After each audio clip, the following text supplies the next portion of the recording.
è un'opera su Isabella d'Este in versione moderna, non è un'opera pop. Ecco, a me piace chiamarla opera pop perché il musical è tanto inglese. Opera pop è un'opera musicale con testi in italiano.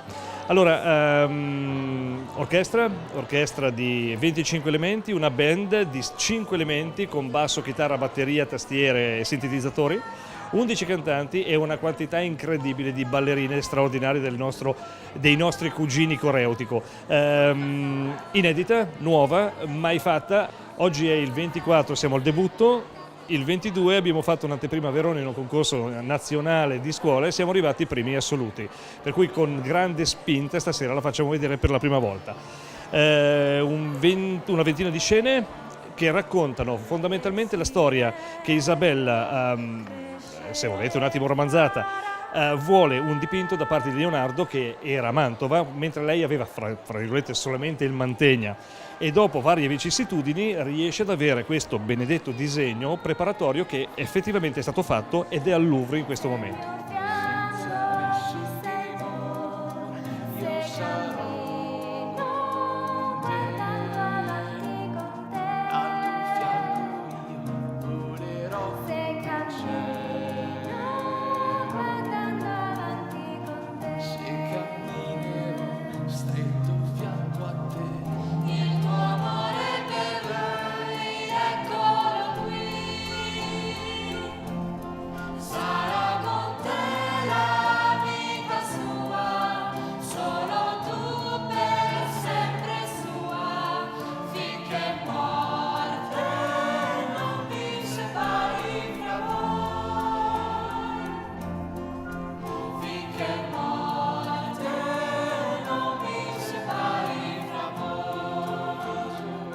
Il coreutico ha un ruolo molto importante, si è inserito molto bene, collabora abitualmente con il musicale e producono spettacoli proprio perché sono insieme. Non sono solo loro, però ci sono anche i ragazzi del grafico che seguono, documentano e gli altri corsi che svolgono le loro attività.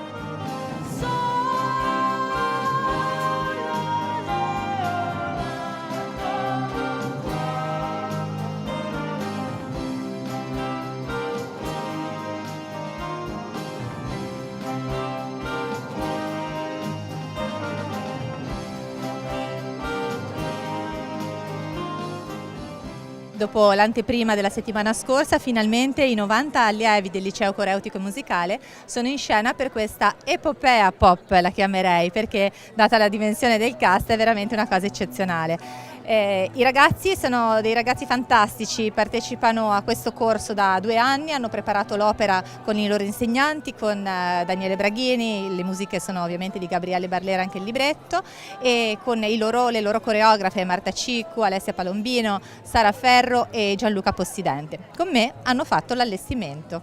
Qui, in queste scene di poesia, in questi luoghi di magia, vedremo il sogno vivo che la dama ha avuto dentro sé. Questo è un avviamento alla professione dell'attore, del musicista e del danzatore. È un musical a tutti gli effetti, io l'ho trattato come se fosse una produzione professionale, quindi per i ragazzi è anche un'ottima occasione per cominciare a introdursi nel mondo del lavoro.